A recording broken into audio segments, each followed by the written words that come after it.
The petitioner opened his case in readiness for action. I, Johnson Asiedu Nketia, do in the name of Almighty God swear. Do in the name of the Almighty God swear. That the evidence I shall give.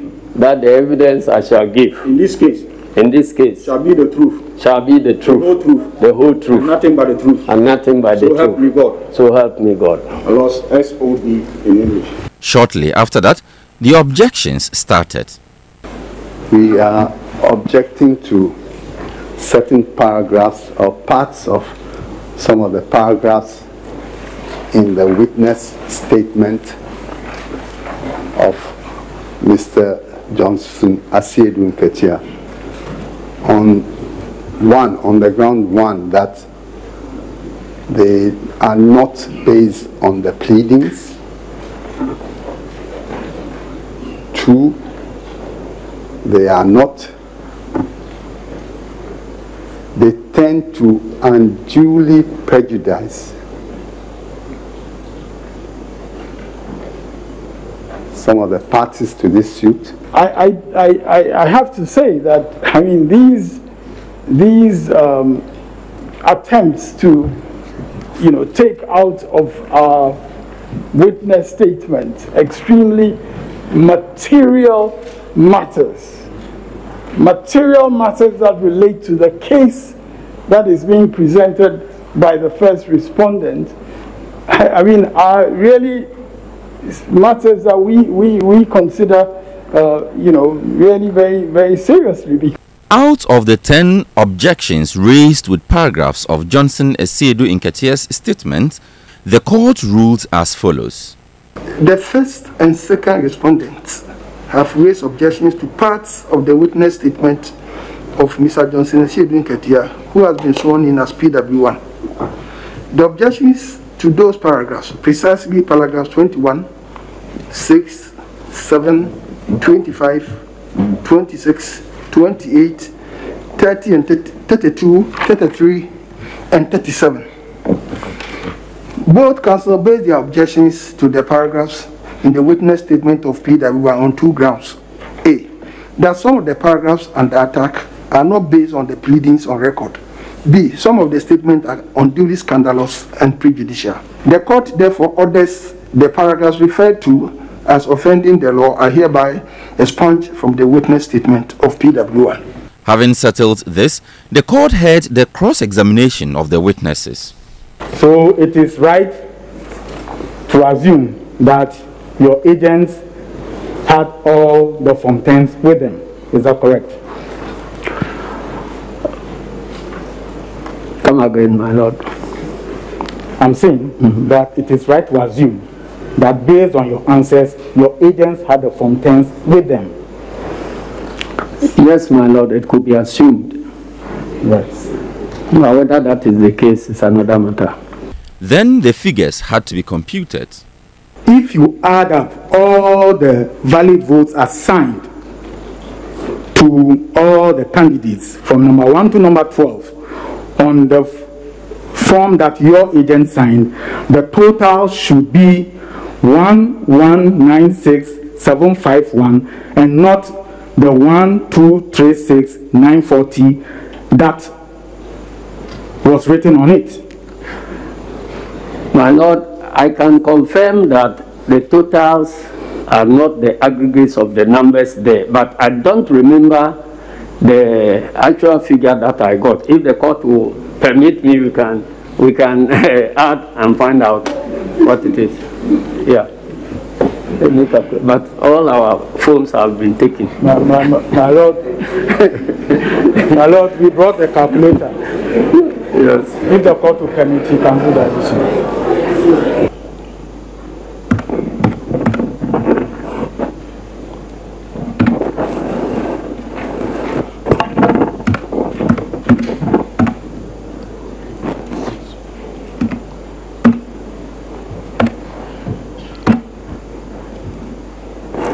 My lord, I have 1,196,751. And Mr. Johnson Asiedu Nketia had to clarify his role. As at the time she was making the declaration, you knew that the total valid votes in the elections was 13,121,111. I'm putting it to you. My Lord, I don't understand the question. That I knew, or the chairperson who was doing the declaration knew. Because I didn't do declarations. You, as the witness in this box, you knew about that. I'm putting it to you. That when the first respondent was making the declaration on the 9th, that I knew that the total figures, total of the votes was 30,121,111. Yes, because you stated so, the petitioner stated so in his petition, that that ought to be the correct number, and the first respondent in her answer agreed with you. So I'm putting it to you that you knew. My Lord, you see, the question. I don't understand why you seem to be confusing me with the petitioner. because I don't understand. Lead counsel for second respondent, Akoto Ampaw, took his turn to cross-examine the witness. You announced to the whole world that the petitioner had won the presidential elections and was, by the votes you had collated, the president-elect. Am I correct? My Lord, that is not in my witness statement. No.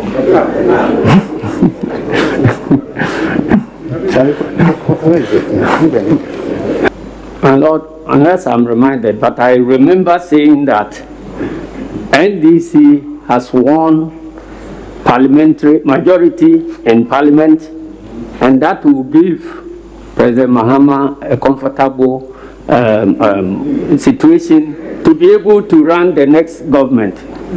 So I'm suggesting to you that by that statement, you were saying that the petitioner had won the elections and was going to become the president. My Lord, there were all indications that he was going to become the president. Not indications. I'm saying that by what you said, you meant that he had won the elections because that was the only way he could form the next government. My Lord, if I meant that, I would have said so. But then came the question of playing a video.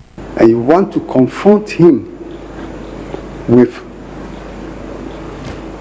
material or exhibits in your witness statement.